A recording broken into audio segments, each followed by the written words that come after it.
Hey guys, welcome back to the channel. आज हम करने जा रहे हैं आपके क्लास 10th हिंदी का एक वन शॉट एक्सप्लेनेशन, जिसमें आपके एग्जाम्स में आ रहे सारे चैप्टर कवर हो रहे होंगे। एंड इस वीडियो में मैं आपको एकदम शॉर्ट में इजी वे में सारे चैप्टर्स एक्सप्लेन करने वाला हूँ। तो चलिए शुरू करते हैं। मानवीय करुणा के दिव्य चमक, इसके लेखक का नाम है सर्वेश्वर दयाल सक्सेना। इनका जन्म 1927 में जिला बस्ती उत्तर प्रदेश में हुआ। इनकी उच्च शिक्षा इलाहाबाद विश्वविद्यालय से हुई। अध्यापक, आकाशवाणी में सहायक प्रोड्यूसर रहे, दिनमान में उपसंपादक और पराग के संपादक रहे। ये बहुमुखी प्रतिभा के साहित्यकार थे। सन 1983 में इनका आकस्मिक निधन हो गया। प्रस्तुत पाठ में लेखक ने फादर बुल्के के जीवन का चित्रांकन किया है। फादर बुल्के का जन्म बेल्जियम के रेम्सस्टेपल में हुआ था। वे इंजीनियरिंग की पढ़ाई छोड़ने के बाद पादरी बनने की विधिवत शिक्षा ली। भारतीय संस्कृति के प्रभाव में आकर भारत आ गए। बुल्के के पिता व्यवसायी थे। एक भाई पादरी था तथा एक परिवार के साथ रहकर काम करने वाला था। एक बहन भी थी जिसने बहुत दिन बाद शादी की। माँ की उन्हें बहुत याद आती थी। उनकी चिट्ठियां अक्सर उनके पास आती रहती थी। उन पत्रों को वे अपने मित्र रघुवंश को हमेशा दिखाते रहते थे। भारत में उन्होंने जेसुइट संघ में 2 साल तक पादरियों के बीच रहकर धर्माचार की शिक्षा प्राप्त की। 9-10 वर्ष दार्जिलिंग में रहकर अध्ययन कार्य किया। कोलकाता में रहते हुए बीए तथा इलाहाबाद से एमए किया।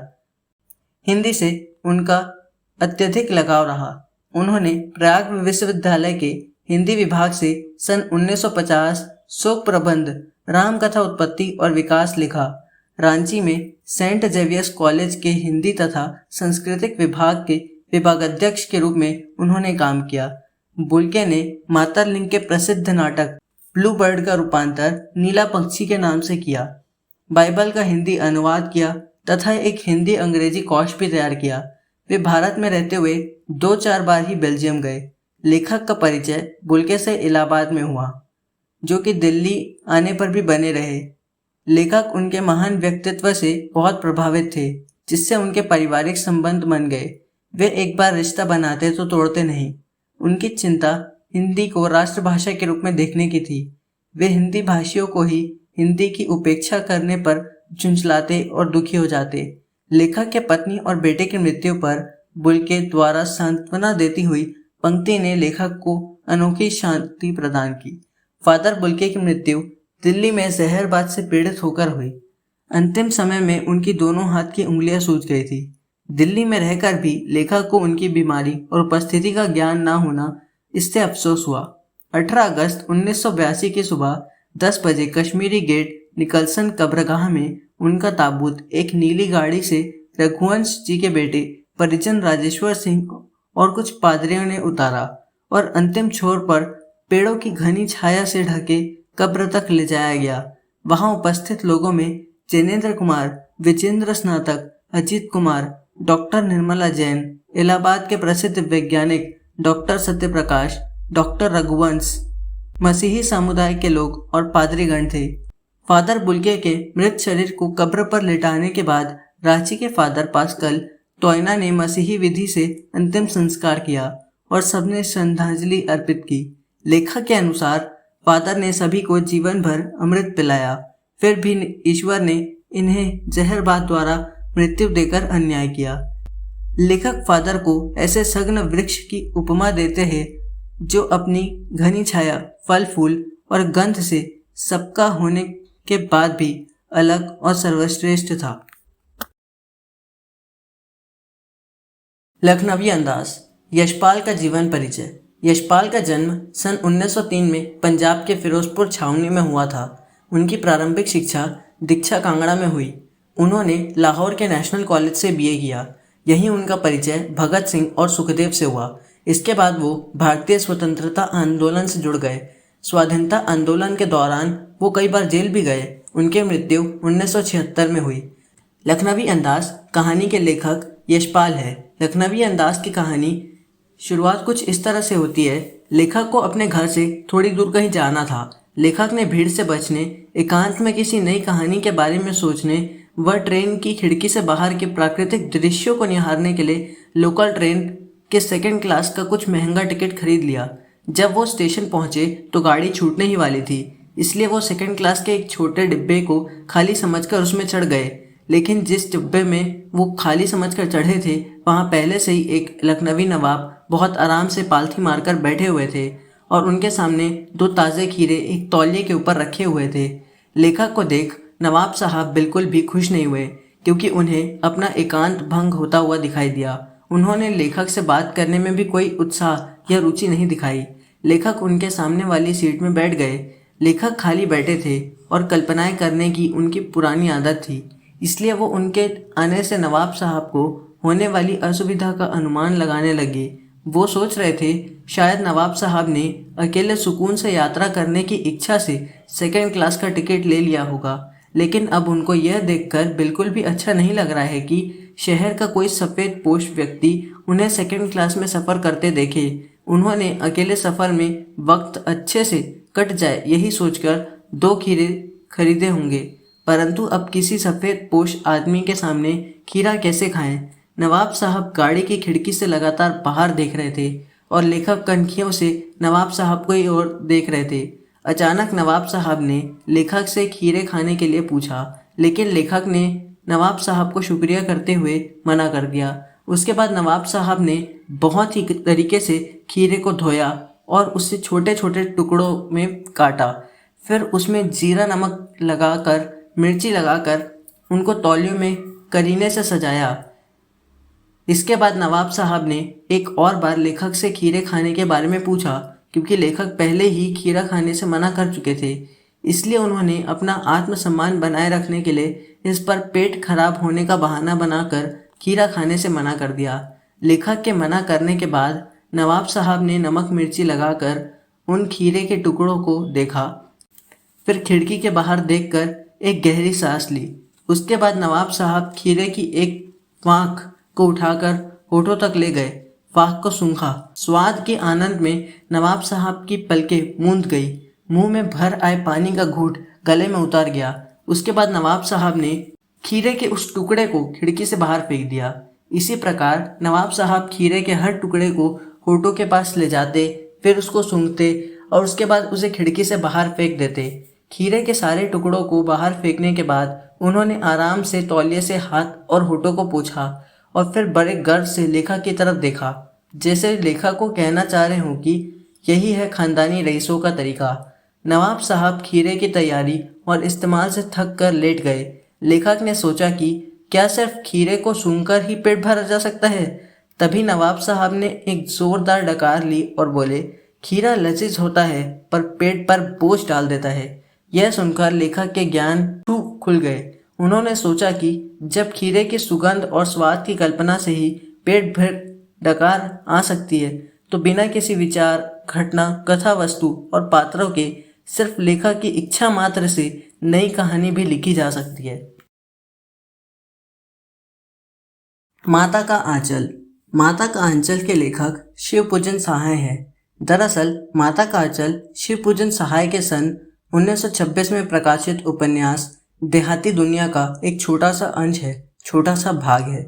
इस कहानी में लेखक ने माता पिता के वात्सल्य, दुलार व प्रेम, अपने बचपन, ग्रामीण जीवन तथा ग्रामीण बच्चों द्वारा खेले जाने वाले विभिन्न खेलों का बड़ा सुंदर तरीके से वर्णन किया है। साथ में बात बात पर ग्रामीणों द्वारा बोली जाने वाली लोकोक्तियों का भी कहानी में बड़े खूबसूरत तरीके से इस्तेमाल किया गया है। यह कहानी मातृ प्रेम का अनूठा उदाहरण है। यह कहानी हमें बताती है कि नन्हे बच्चे को सारी दुनिया की खुशियाँ, सुरक्षा और शांति की अनुभूति सिर्फ माँ के आंचल तले ही मिलती है। कहानी की शुरुआत कुछ इस तरह से होती है। शिवपूजन सहाय के बचपन का नाम था तारकेश्वर नाथ, मगर घर में उन्हें भोलानाथ कहकर पुकारा जाता था। भोलानाथ अपने पिता को बाबूजी व माता को मैया कहते थे। बचपन में भोलानाथ का अधिकतर समय अपने माता पिता के सानिध्य में ही गुजरा था। वो अपने पिता के साथ ही सोते, उनके साथ ही जल्दी सुबह उठकर स्नान करते और अपने पिता के साथ ही भगवान की पूजा अर्चना करते थे। वो अपने बाबूजी से अपने माथे पर तिलक लगवाकर खूब खुश होते थे। और जब भी भोलानाथ के पिताजी रामायण का पाठ करते, तब भोलानाथ उनके बगल में बैठकर अपने चेहरे का प्रतिबिंब आईने में देखकर खूब खुश होते। पर जैसे ही उनके बाबूजी की नज़र उन पर पड़ती तो वो थोड़ी शर्मा कर, थोड़ा मुस्कुरा कर आईना नीचे रख देते थे। उनकी इस बात पर उनके पिता भी मुस्कुरा उठते थे। पूजा अर्चना करने के बाद भोलानाथ राम नाम लिखी कागज की पर्चियों में छोटी छोटी आटे की गोलियां लिखकर अपने बाबूजी के कंधे में बैठकर गंगा जी के पास जाते और फिर उन आटे की गोलियों को मछलियों को खिला देते थे। उसके बाद वो अपने बाबूजी के साथ घर आकर खाना खाते। भोलानाथ की माँ उन्हें अनेक पक्षियों के नाम से निवाला बनाकर बड़े प्यार से खिलाती थी। भोलानाथ की माँ भोलानाथ को बहुत लाड प्यार करती थी। वह कभी उन्हें अपनी बाहों में भरकर खूब प्यार करती तो कभी उन्हें जबरदस्ती पकड़कर उनके सिर पर सरसों के तेल से मालिश करती। उस वक्त भोलानाथ बहुत छोटे थे, इसलिए वह बात बात पर रोने लगते। इस पर बाबूजी भोलानाथ की माँ से नाराज हो जाते थे, लेकिन भोलानाथ की माँ उनके बालों को अच्छे से संवार कर उनकी एक अच्छी सी गुत्थ बनाकर उसमें फूलदार लड्डू लगाकर उन्हें तैयार कर देती और साथ में भोलानाथ को रंगीन कुर्ता व टोपी पहनाकर कन्हैया जैसे बना देती थी। भोलानाथ अपने हम उम्र दोस्तों के साथ खूब मौज मस्ती और तमाशे करते। इन तमाशों में तरह तरह के नाटक शामिल होते थे। कभी चबूतरे का एक कोना ही उनका नाटक घर बन जाता तो कभी बाबूजी की नहाने वाली चौकी रंगमंच बन जाती और उसी रंगमंच पर सरकंडे के खंभों पर कागज़ की चांदनी बनाकर उनमें मिट्टी या अन्य चीज़ों से बनी मिठाइयों की दुकान लगा जाती थी, जिसमें लड्डू, बताशे, जलेबियाँ आदि सजा दिए जाते थे और फिर जस्ते के छोटे छोटे टुकड़ों के बने पैसों से बच्चे उन मिठाइयों को खरीदने का नाटक करते थे। भोलानाथ के बाबूजी कभी कभी वहाँ से खरीदारी कर लेते थे। ऐसे ही नाटक में कभी घरौंदा बना दिया जाता था, जिसमें घर की पूरी सामग्री रखी हुई नजर आती थी। तो कभी कभी बच्चे बारात का भी जुलूस निकालते थे, जिसमें तंबूरा और शहनाई भी बजाई जाती थी। दुल्हन को भी विदा कर लाया जाता था। कभी कभी बाबूजी दुल्हन का घूंघट उठाकर देख लेते तो सब बच्चे हंसते हुए वहां से भाग जाते थे। बाबूजी भी बच्चों के खेलों में भाग लेकर उनका आनंद उठाते थे। बाबूजी बच्चों से कुश्ती में जानबूझकर हार जाते थे। बस इसी हंसी खुशी में भोलानाथ का पूरा बचपन मजे से बीत रहा था। एक दिन की बात है, सारे बच्चे आम के बाग में खेल रहे थे, तभी बड़ी जोर से आंधी आई। बादलों से पूरा आकाश ढक गया और देखते ही देखते खूब जमकर बारिश होने लगी। काफी देर बाद बारिश बंद हुई तो बाग के आसपास बिच्छू निकल आए, जिन्हें देखकर सारे बच्चे डर के मारे भागने लगे। संयोगवश रास्ते में उन्हें मासूम तिवारी मिल गए।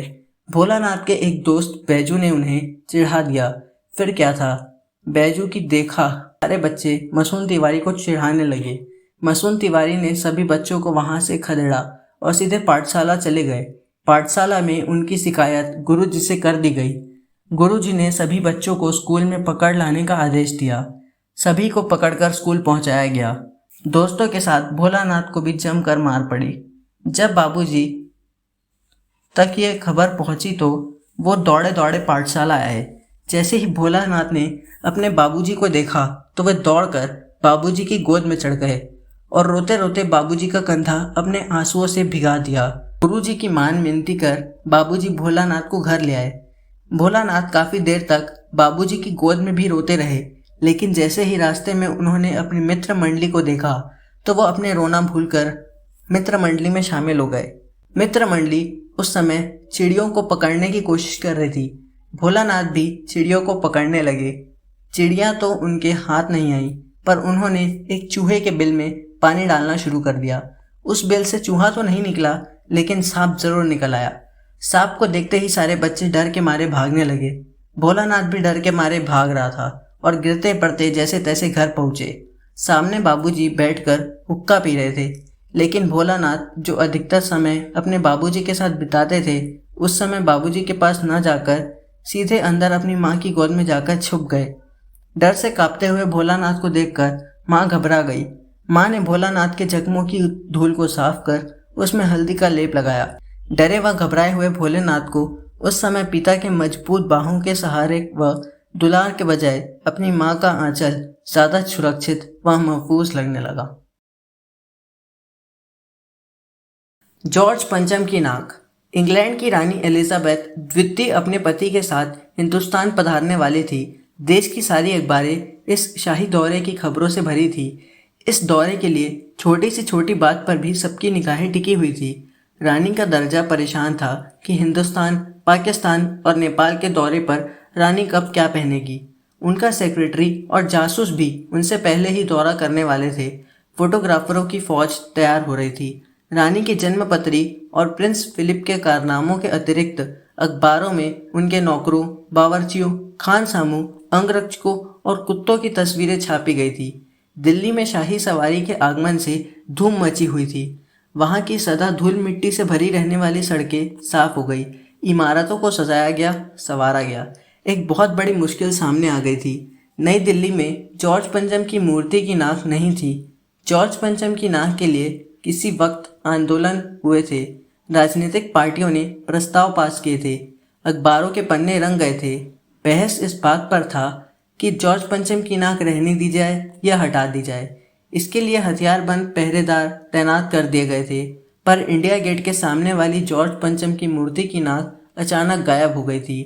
अब महारानी देश में आ रही थी और मूर्ति की नाक न हो तो परेशानी होनी ही थी।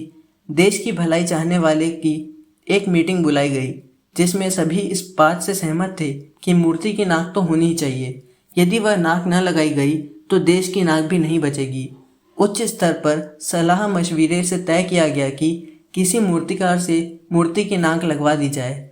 मूर्तिकार ने कहा कि नाक तो लग जाएगी, पर उसे पता होना चाहिए कि वह मूर्ति कहाँ बनी थी, कब बनी थी और इसके लिए पत्थर कहाँ से लाया गया था। पुरातत्व विभाग की फाइलों से भी कुछ पता नहीं चला। मूर्तिकार ने सुझाव दिया कि वह देश के हर पत्थर पर जाएगा, हर पहाड़ पर जाएगा और वैसा ही पत्थर ढूंढ कर लाएगा जैसी मूर्ति में लगा था।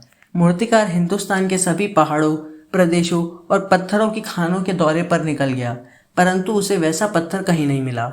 उसने पत्थर को विदेशी बता दिया। मूर्तिकार ने सुझाव दिया कि देश में नेताओं की अनेक मूर्तियां लगी है। यदि उनमें से किसी एक की नाक काठ की मूर्ति पर लगा दी जाए तो ठीक रहेगा। सभापति ने सभा में उपस्थित सभी लोगों को सहमति से ऐसा करने की आज्ञा दे दी। जॉर्ज पंचम की नाक का माप उसके पास था। वह दिल्ली से बम्बई, गुजरात, बंगाल, बिहार, उत्तर प्रदेश, वहां से होकर मद्रास, मैसूर, केरल आदि सभी प्रदेशों का दौरा करता हुआ पंजाब पहुंचा। उसने गोखले, तिलक, शिवाजी, गांधी जी, सरदार पटेल, गुरुदेव, सुभाष चंद्र बोस, चंद्रशेखर आजाद, लाला लाजपत राय तथा भगत सिंह की नाकों को देखा, परखा, पूरे हिंदुस्तान की परिक्रमा कराया, पर उसे जॉर्ज पंचम की नाक का सही नाप कहीं नहीं मिला, क्योंकि जॉर्ज पंचम की नाक से सब बड़ी निकली। मूर्तिकार ने अपनी नई योजना पेश करते हुए कहा कि देश की 40 करोड़ जनता में से किसी की जिंदा नाक काटकर मूर्ति पर लगा देनी चाहिए। यह सुनकर सभापति परेशान हुए, पर मूर्तिकार को इसकी इजाज़त दे दी गई। अखबारों में केवल इतना छपा कि नाक का मसला हल हो गया है और इंडिया गेट के पास वाली जॉर्ज पंचम की नाक लग रही है। नाक लगने से पहले फिर हथियारबंद पहरेदारों की तैनाती हुई। मूर्ति के आसपास का तालाब सुखाकर साफ किया गया, उसकी रवाब निकाली गई और ताज़ा पानी डाला गया ताकि लगाई जाने वाली जिंदा नाक सूख ना पाए। थोड़े दिन बाद अखबारों में छप गया कि जॉर्ज पंचम की जिंदा नाक लगाई गई है, जो बिल्कुल पत्थर की नहीं लगती। उस दिन अखबारों में किसी प्रकार के उद्घाटन या सार्वजनिक सभा की खबर नहीं छपी थी। किसी का ताज़ा चित्र नहीं छपा। सभी अखबार खाली थे। साना साना हाथ जोड़ी। यह पाठ मधु कांकरिया द्वारा लिखा गया एक यात्रा वृत्तांत है, जिसमें लेखिका ने सिक्किम की राजधानी गैंगटॉक और उसके आगे हिमालय की यात्रा का वर्णन किया है, जो शहरों की भागम भाग भरी जिंदगी से दूर है। लेखिका गैंगटॉक को मेहनती बादशाहों का शहर बताती है, क्योंकि वहाँ के सभी लोग बड़े ही मेहनती हैं। वहाँ तारों से भरे आसमान में लेखिका को सम्मोहन महसूस होता है, जिसमें वह खो जाती है। वह नेपाली युवती द्वारा बताई गई प्रार्थना, मेरा सारा जीवन अच्छाइयों को समर्पित हो, इस गीत को गाती है। अगले दिन मौसम साफ न होने के कारण लेखिका कंचनजंगा की चोटी तो नहीं देख सकी, परंतु ढेरों खिले फूल देखकर खुश हो जाती है। वह उसी दिन गैंगटॉक से 149 किलोमीटर दूर युमथांग देखने अपनी सहयात्री मणि और गाइड जितेन नॉर्गे के साथ रवाना होती है। गैंगटॉक से युमथांग को निकलते ही लेखिका को एक कतार में लगी सफ़ेद सफ़ेद बौद्ध पताकाएं दिखाई देती है जो ध्वज की तरह फहरा रही थी। ये शांति और अहिंसा की प्रतीक थी और उन पताकाओं पर मंत्र लिखे हुए थे। लेखिका को गाइड ने बताया कि जब किसी बौद्ध मातवलंबी की मृत्यु होती है तो उसकी आत्मा की शांति के लिए शहर से दूर किसी भी पवित्र स्थान पर 108 श्वेत पताकाएं फहरा दी जाती है। इन्हें उतारा नहीं जाता, ये खुद नष्ट हो जाती है। कई बार नए शुभ कार्य की शुरुआत में भी रंगीन पताकाएं फहरा दी जाती है।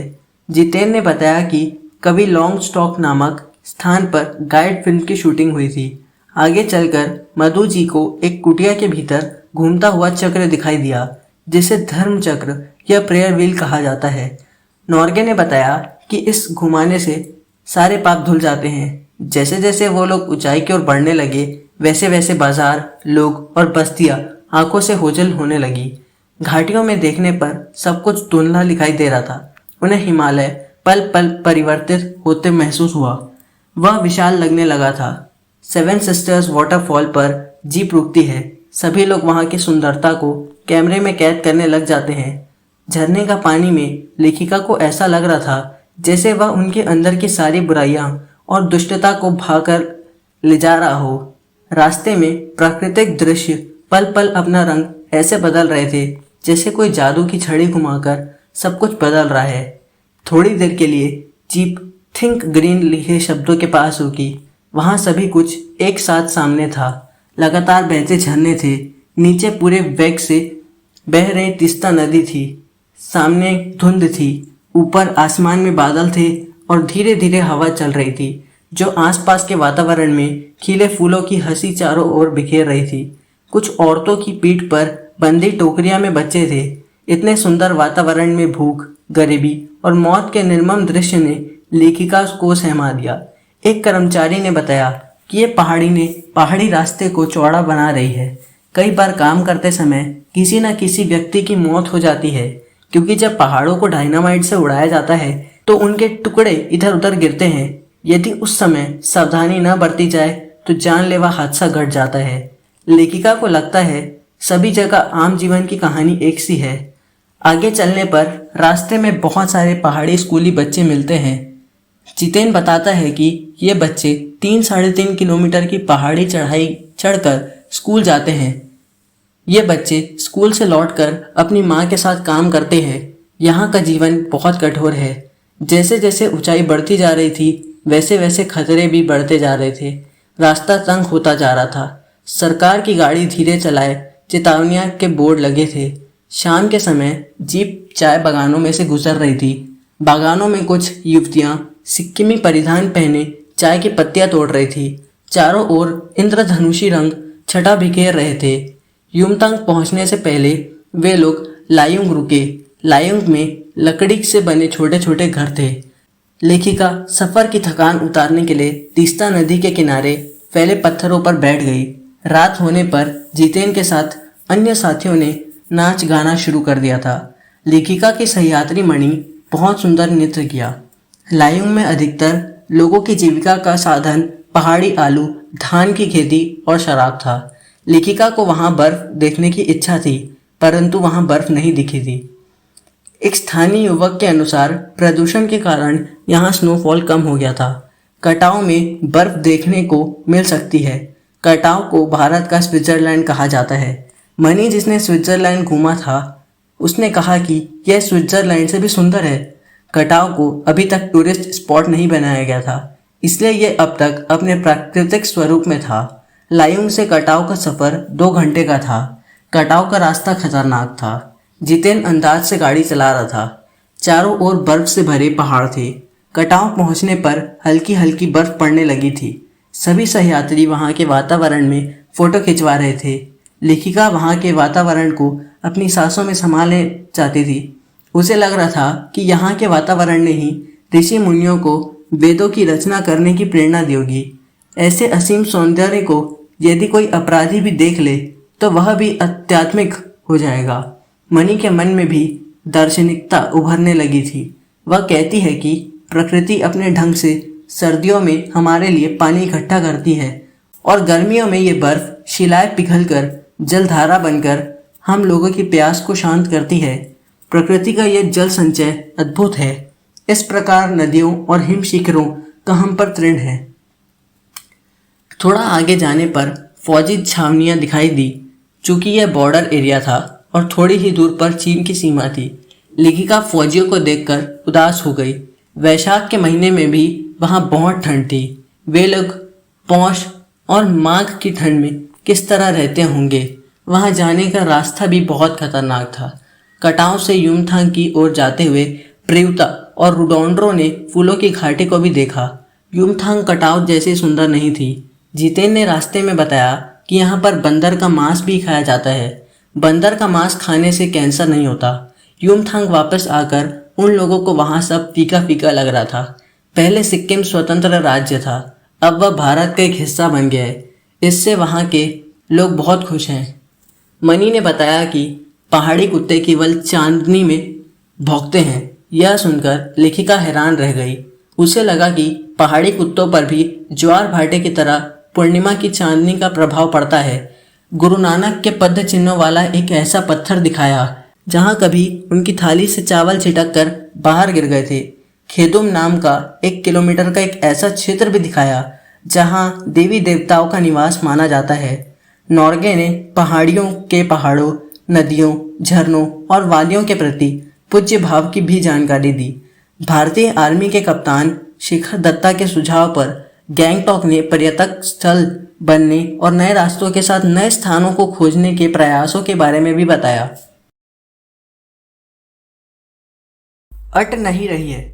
इसके लेखक का नाम है सूर्यकांत त्रिपाठी निराला। इनका जन्म बंगाल के महिषादल में सन 1899 में हुआ था। ये मूलतः गढ़ाकोला, जिला उन्नाव, उत्तर प्रदेश के निवासी थे। इनकी औपचारिक शिक्षा 9वीं तक महिषादल में ही हुई। इन्होंने स्वयं अध्ययन कर संस्कृत, बांग्ला और अंग्रेजी का ज्ञान अर्जित किया। रामकृष्ण परमहंस और विवेकानंद की विचारधारा ने इन पर गहरा प्रभाव डाला। सन 1961 में इनकी मृत्यु हुई। इस कविता में कवि ने फाल्गुन माह की खूबसूरती का वर्णन किया है। फाल्गुन माह में आने वाली बसंत ऋतु को ऋतुराज यूं ही नहीं कहा जाता। ये वाकई ऋतुओं का राजा होता है। इस समय प्रकृति की जो मनमोहक सुंदरता दिखाई देती है वह शायद ही किसी और ऋतु के आगमन के वक्त दिखता हो। हाड़ कांपाती ठंड के बाद जब धीरे धीरे धरती का तापमान बढ़ने लगता है, इसी के साथ ही ऋतुराज बसंत का आगमन होता है। बसंत के आगमन से बाग बगीचों में सुंदर सुंदर रंग बिरंगे फूल खिलने लगते हैं। उनकी भीनी भीनी खुशबू पर घर आंगन पूरे वातावरण में हर जगह फैलने लगती है।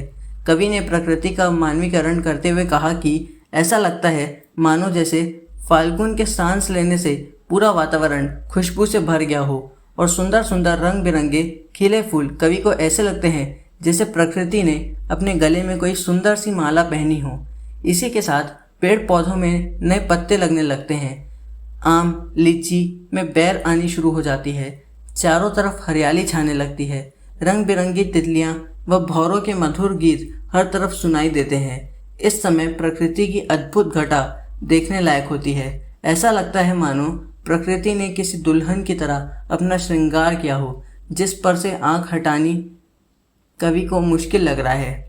कवि ने फाल्गुन माह में प्रकृति के एक अद्भुत सौंदर्य का वर्णन इस कविता के माध्यम से बड़ी खूबसूरती से किया है। उत्साह। यह कविता आज़ादी से पहले लिखी गई है। गुलाम भारत के लोग जब निराश और हताश हो चुके थे तब उन लोगों में उत्साह जगाने के लिए कवि ऐसे कवि को आमंत्रित कर रहे हैं जो अपनी कविता से लोगों को जागरूक कर सके, उनमें नया उत्साह भर सके और उनका खोया हुआ आत्मविश्वास दोबारा लौटा सके। ठीक वैसे ही जैसे भीषण गर्मी के बाद आकाश में बादलों को देखकर लोगों के मन में एक नई आशा, नए उत्साह का संचार होता है और बादलों के बरसने से धरती में नया अंकुर फूटने लगता है और आसमान में बादलों को देखकर गर्मी से बेहाल लोगों का तन मन भी आनंद से भर जाता है। वैसे आज तक दुनिया में जितनी भी क्रांतियाँ हुई या परिवर्तन हुए हैं उसमें साहित्य और साहित्यकारों का बहुत बड़ा योगदान रहा है। भारत की आज़ादी में लेखकों ने भी अपनी लेखनी से अपना योगदान दिया था, लोगों को जागरूक करने का काम किया था। इसलिए कहते हैं कलम में तलवार से ज़्यादा शक्ति होती है। निराला जी ने बादलों पर कई कविताओं की रचना की है। इस कविता में निराला जी ने बादलों को 2 रूपों में दर्शाया है। कवि कहते हैं एक तरफ जहाँ बादल बरसकर धरती के प्यासे लोगों की प्यास बुझाते हैं, धरती को शीतलता प्रदान करते हैं और जल से ही धरती में नवजीवन के पनपने फलने फूलने का मौका मिलता है। प्राणी मात्र का जीवन नए उत्साह से भर जाता है। यही दूसरी ओर बादलों को कवि एक ऐसे कवि के रूप में देखते हैं जो अपनी नई नई कल्पनाओं से, अपने नए विचारों से धरती पर नया सृजन करेगा, लोगों के भीतर एक नया जोश, नया उत्साह भरेगा, लोगों की सोई चेतना को जागृत करेगा। कन्यादान। कवि ऋतुराज का जन्म सन 1940 में भरतपुर में हुआ। उन्होंने जयपुर राजस्थान से अंग्रेजी विषय में एमए किया, फिर 40 वर्षों तक अंग्रेजी साहित्य में अध्यापन का कार्य किया। फिलहाल कविराज जयपुर में रहते हैं। कवि ऋतुराज की कविताएं दैनिक जीवन के अनुभवों का यथार्थ है। वो अपने आसपास रोजमर्रा घटित होने वाली घटनाओं, सामाजिक शोषण व विडंबनाओं पर ज़्यादा लिखते हैं। कवि ऋतुराज ने कन्यादान कविता के माध्यम से शादी के बाद स्त्री जीवन में आने वाली विकट परिस्थितियों के बारे में एक संदेश देने की कोशिश की है। कविता में विवाह के पश्चात बेटे की विदाई के वक्त एक माँ अपने जीवन के सभी अच्छे व बुरे अनुभवों को निचोड़कर एक सही व तर्कसंगत सीख देने की कोशिश करती है ताकि उसकी बेटी ससुराल में सुख व सम्मान पूर्वक जी सके, हिंसा, अत्याचार व शोषण के खिलाफ आवाज़ उठा सके। कविता की माँ परंपरागत माँओं से बिल्कुल भिन्न है, जो अपनी बेटी को परंपरागत आदर्शों से हटकर सही सीख दे रही है। कन्यादान करते समय माँ को ऐसा लग रहा है जैसे वह अपने जीवन की सारी जमा पूंजी दान कर रही हो, लेकिन अंदर ही अंदर वह अपनी बेटी के लिए चिंतित भी है, क्योंकि वह जानती है कि उसकी बेटी अभी इतनी परिपक्व नहीं हुई है कि वह अपने नए जीवन व ससुराल में आने वाली विपरीत परिस्थितियों को समझकर उनका सामना कर सके। माँ को लगता है कि अभी भी उसकी बेटी भोली भाली और नादान है। उसने अपने जीवन में अभी तक सिर्फ सुख ही सुख देखा है, इसलिए उसे दुख व परेशानी को बांटना या उससे बाहर निकलना नहीं आता है। ससुराल में बेटी को किस तरह की कोई परेशानी ना हो, इसलिए माँ अपने जीवन के कट्टे और मीठे अनुभवों से सीखी हुई अपनी प्रामाणिक सीख अपनी बेटी को देने की कोशिश करती है। माँ अपनी बेटी को 4 बड़ी सीख देती है। पहली सीख में माँ बेटी से कहती है कि कभी भी अपने रूप सौंदर्य पर अभिमान मत करना, क्योंकि यह स्थायी नहीं होता। दूसरे सीख में माँ कहती है कि आँख का प्रयोग हमेशा खाना बनाने के लिए करना, लेकिन अगर किसी के द्वारा इसका प्रयोग जलाने के लिए किया जाए तो उसका पुरजोर विरोध करना, क्योंकि आग रोटियां सेकने के लिए होती है, जलने या जलाने के लिए नहीं। यहाँ पर कवि उन लोगों पर अपने शब्दों से तीक्ष्ण प्रहार कर रहे हैं जो लोग दहेज के लालच में आकर अपनी बहुओं को आग के हवेले करने में तनिक भी नहीं हिचकते हैं। तीसरी सीख में माँ कहती है कि महिलाओं का वस्त्र और आभूषण के प्रति विशेष मोह होता है, लेकिन तुम इन सब का मोह कभी मत करना, क्योंकि यही जीवन के सबसे बड़े बंधन बन जाते हैं या महिलाओं के पैरों की जंजीर बन जाते हैं।